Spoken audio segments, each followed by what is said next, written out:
Association Nuzolo Amour au PH, association de bienfaisance à caractère spirituel, Kibosi le 11 juillet l'an 2000. Note circulaire à l'attention des frères et sœurs du monde entier.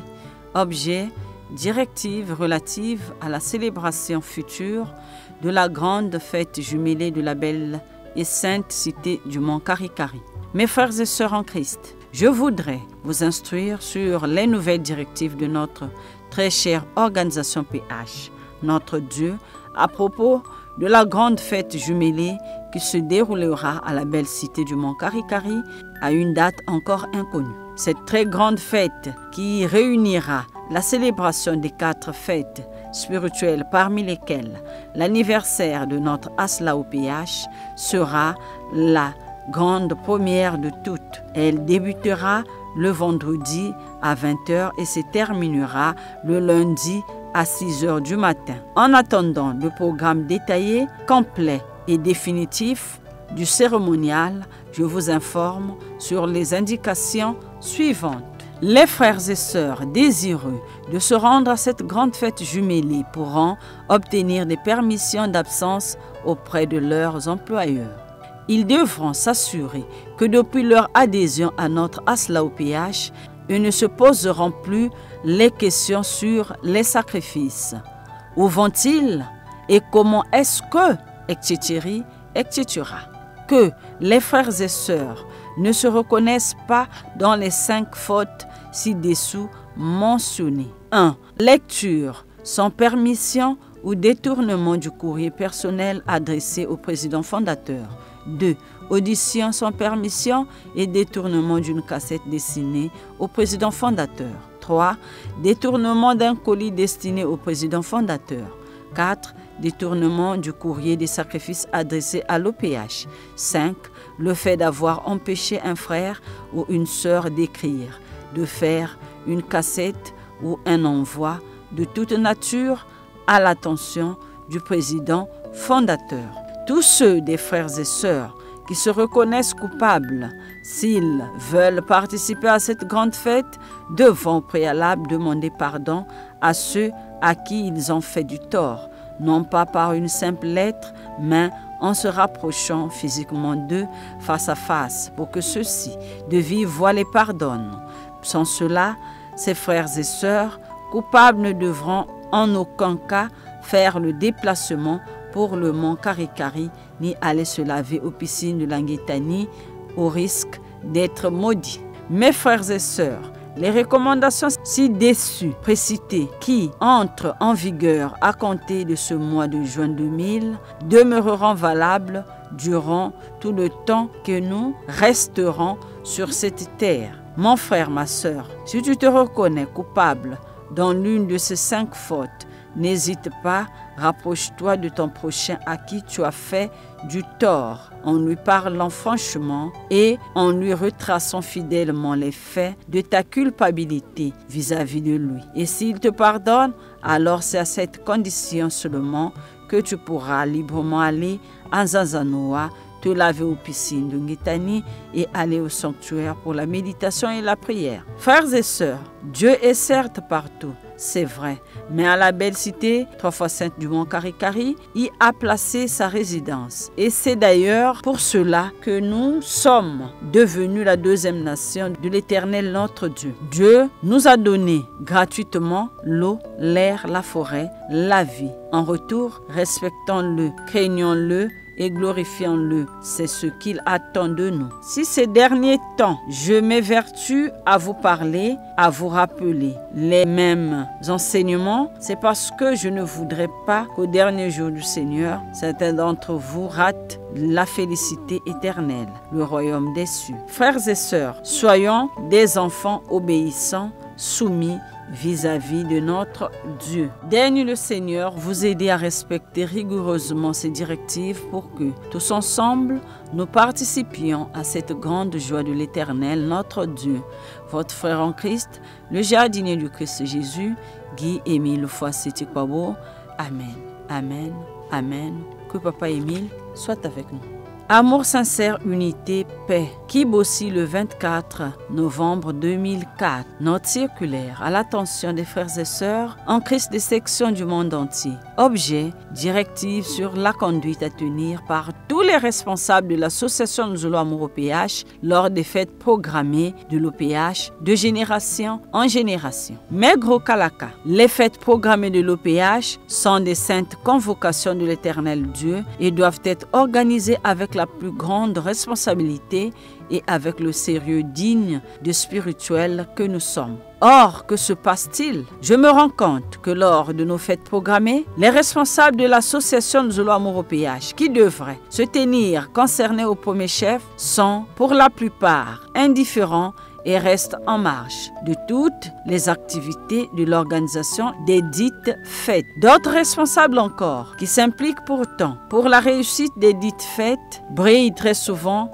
par des maladresses et affichent plusieurs faiblesses. En effet, je constate amèrement qu'après la clôture des festivités, tous les différents responsables des structures et des différentes commissions se précipitent de s'en aller pour rejoindre chacun sa localité. Aucun point ni compte rendu n'est fait et pire encore, aucun document n'est dressé à l'endroit du grand maître de l'OPH.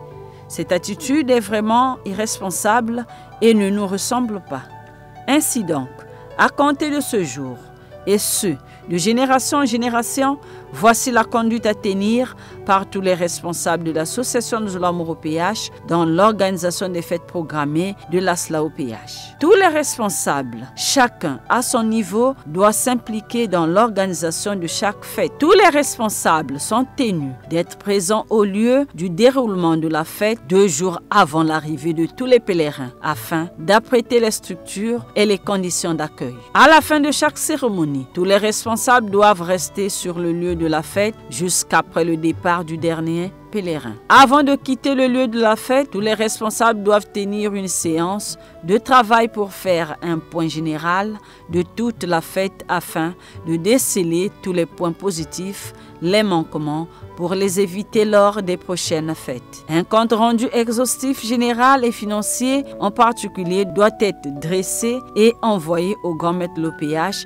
avec copie à tous les responsables. Ce n'est qu'après toutes ces activités que tous les responsables pourront enfin quitter le lieu de la fête. Voilà, selon moi, Émile, quelle devait être l'attitude des responsables soucieux de bien gérer l'association Nzolo Amour OPH, qui est l'habit de l'OPH et qui veulent participer sincèrement à l'avancement de l'œuvre de Dieu. Ces directives doivent être mises en application dès la grandiose fête du 20 au 26 décembre 2004 et aussi lors de toutes les autres fêtes programmées de l'OPH et ce, de génération en génération. Que l'Éternel Dieu OPH Sébaoth vous aide tous à mettre en application les présentes directives par le nom puissant et glorieux de Jésus-Christ. Amen, amen, amen. Votre frère en Christ, le représentant légal de l'OPH sur terre, qui Émile Ofoa-Setikwabo, Association Nzolo Amour OPH, Amour sincère, unité, paix, Kibossi le 16 octobre 2004. Note circulaire à l'attention des gros chefs de l'association Nzolo Amour OPH et aux frères et sœurs en Christ du monde entier. Objet, recommandation à observer strictement avant, pendant la grandiose fête de fin d'année 2004 et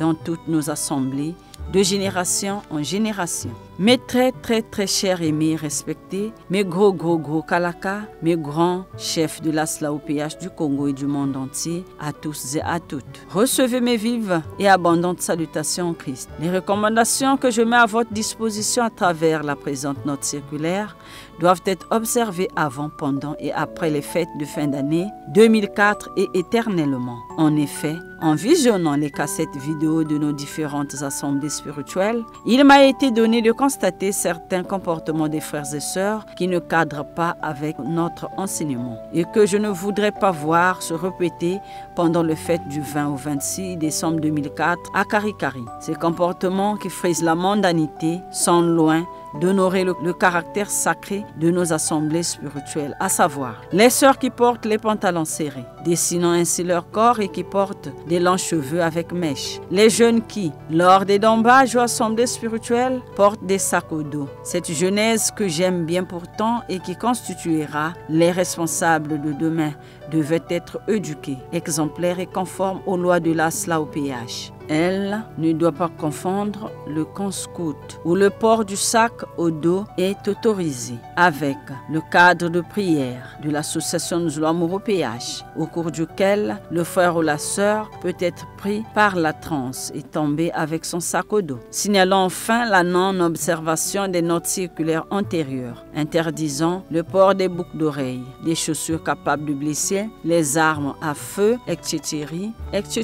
Ainsi donc, à compter de ce 16 octobre 2004, les frères et sœurs de l'ASLA au PH, quel que soit leur rang social ou leur responsabilité dans l'ASLA, sont tenus de respecter scrupuleusement les recommandations ci-après lors de toutes nos assemblées spirituelles, sans exception. Interdiction formelle de porter les pantalons serrés qui dessinent le corps. Interdiction formelle aux sœurs de porter les mèches. Interdiction formelle de porter les boucles d'oreilles, des chaussures pouvant blesser et autres objets interdits, confère note circulaire numéro 005/86, GEM du 24 janvier 1986, document sur la conduite générale des frères et sœurs de l'ensemble traditionnel Luzolo du 21/3/1982, alinéas 5 et 6. Interdiction formelle de porter des sacs au dos lors des assemblées spirituelles ou d'embâge. J'en appelle aux responsables des structures ci-après. Âme de l'ordre, protocole. Âme de sécurité, responsable de jeunesse et à tous les autres chefs de l'ASLA au PH de veiller à l'application sans faille de ces recommandations. Aucun frère ou sœur, quel que soit son rang social ou ses responsabilités dans le Zolo, ne doit être exempté de ces directives. Tout frère ou sœur non conforme doit être systématiquement refoulé de nos assemblées gentiment. Une exception est faite cependant pour tous nos invités, pour tous les frères et sœurs d'autres confessions religieuses, pour la foule des curieux ou mondains des quartiers et des villages qui ne connaissent pas nos règlements et qui viennent pour la toute première fois parmi nous. Toutefois, je signale que nous devons faire appliquer ces directives sans brutalité, dans la douceur et l'amour, la tranquillité et le sérieux, au risque de refouler les brebis qui viennent à Dieu, car nous sommes et devrions être des modèles, des exemples, des professeurs de l'amour sincère du prochain,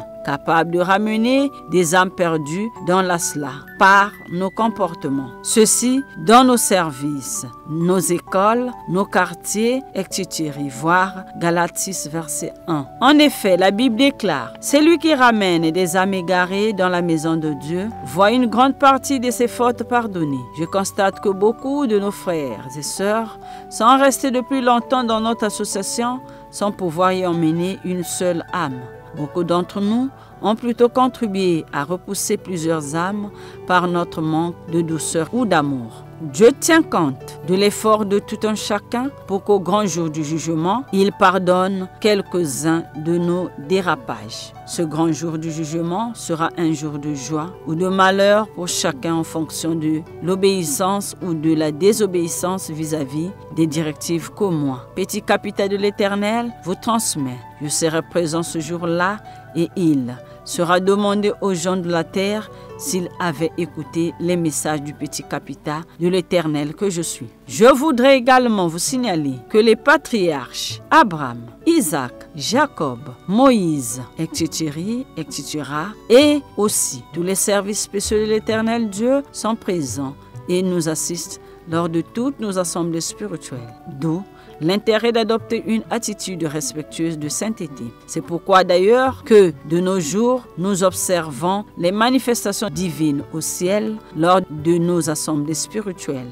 La lumière observée est bel et bien l'expression de la présence de l'Éternel Dieu lui-même et de son monde céleste. Derrière cette lumière, bien des choses défilent, symbolisant la joie de Dieu et toutes les bénédictions que Dieu nous accorde. Par ailleurs, lors de cette fête du 20 au 26 décembre 2004, nous recevrons plusieurs délégations qui viendront du monde entier et je tiens à ce que nos hôtes puissent trouver en nous des comportements dignes, des spirituels respectueux et convaincus. Frères et sœurs, ne prenons pas l'habitude d'aller à nos assemblées spirituelles comme à des vulgaires retrouvailles, car s'il nous était permis de voir ce qui se passe sur le plan invisible, nous éprouverions la crainte d'aller dans nos assemblées spirituelles sans s'être préparés au préalable.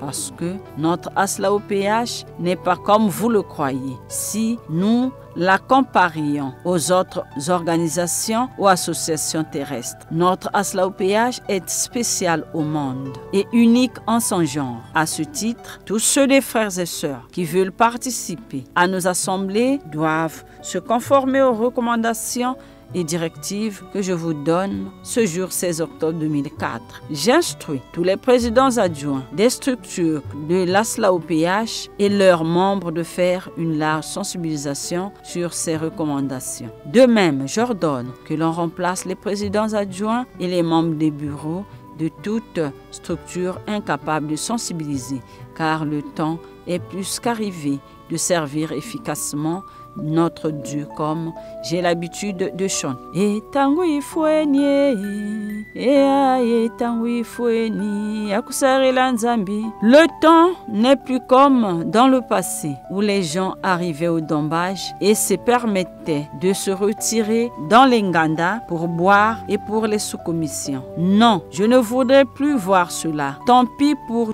tous ceux qui vont s'entêter. Louer Dieu et blaguer sont deux choses qui ne vont pas ensemble. Souvenez-vous que je vous avais déjà dit que nous sommes à la 4e génération de Dieu le Père. Et en tant que tel, nous ne savons pas combien de temps nous reste-t-il avant le dernier jour du Seigneur. Notre Dieu est changé.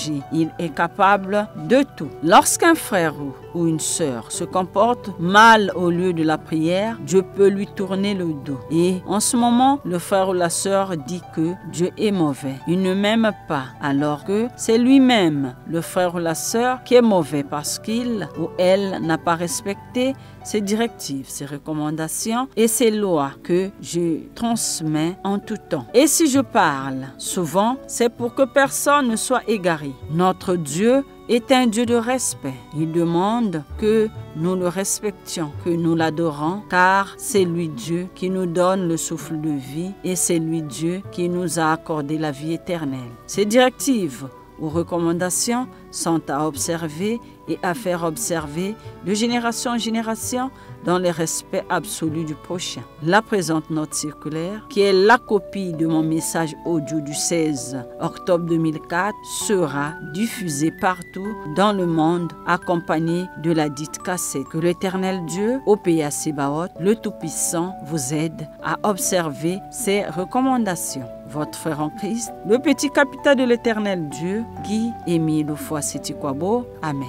Amen. Amen. Que Papa Émile soit avec nous. Disposition particulière à observer pendant le pèlerinage à Kibossi, la ville sainte. Pour permettre aux frères et sœurs de bénéficier des privilèges, les grâces et bénédictions de Dieu, il est institué une caméra dénommée Les à côté du dombage pour filmer à l'eau de savon, au marché et à la base vie. Il est strictement proscrit d'amener les nattes au grand sanctuaire du mont Karikari. L'utilisation des téléphones portables est interdite au grand sanctuaire du mont Karikari. Au site de Yalan Sangamani, lieu de l'attentat du grand maître l'OPH, l'on peut prier, y méditer comme au grand sanctuaire du mont Karikari. Kibossi, c'est la ville sainte. La méditation et la prière permanente sont de mise. Toute causerie mondaine, des langages bas et profanes sont à éviter. Les piscines de Languetani, solution à tous les maux, prière avant, pendant et après le bain. Le silence est à observer. Pas de jeux dans la piscine et les sœurs en période de menstrues ne peuvent s'y baigner. Pas de sous-commission tout le long du boulevard boulevard du royaume céleste, le respect strict des 12 lois éternelles du mont Karikari, des 5 conditions complémentaires d'accès au mont Karikari et à l'Anguétani et les 12 interdites sont à observer sans faille sous peine de malédiction éternelle. Les balades et les sous-commissions inutiles pendant la séance au grand sanctuaire sont interdites. Veillez au comportement des enfants, pas de jeu au sol. Veillez à l'état de propriété des lieux de prière. Grand sanctuaire, Mont Karikari, terrain Les Amis de Papa, Yalansangamani, Guétani et de nos habitations. S'acquitter toujours de sa biramessine afin d'être compté parmi les invités d'honneur de notre Dieu P.A. Sébaoth. L'Éternel Dieu est saint, nous aussi soyons saints. Nécessité de se purifier avant la sainte convocation de l'Éternel Dieu. Notez bien, le respect strict de la ville sainte de Kiboussi et l'observation de toutes les directives irrélatives nous font bénéficier tous les privilèges et les bénédictions de Dieu confèrent. Luc 24, verset 49. Que la paix et la lumière de Papa Émile nous comblent tous. Amen. Amen. Amen. Que Papa Émile soit avec nous.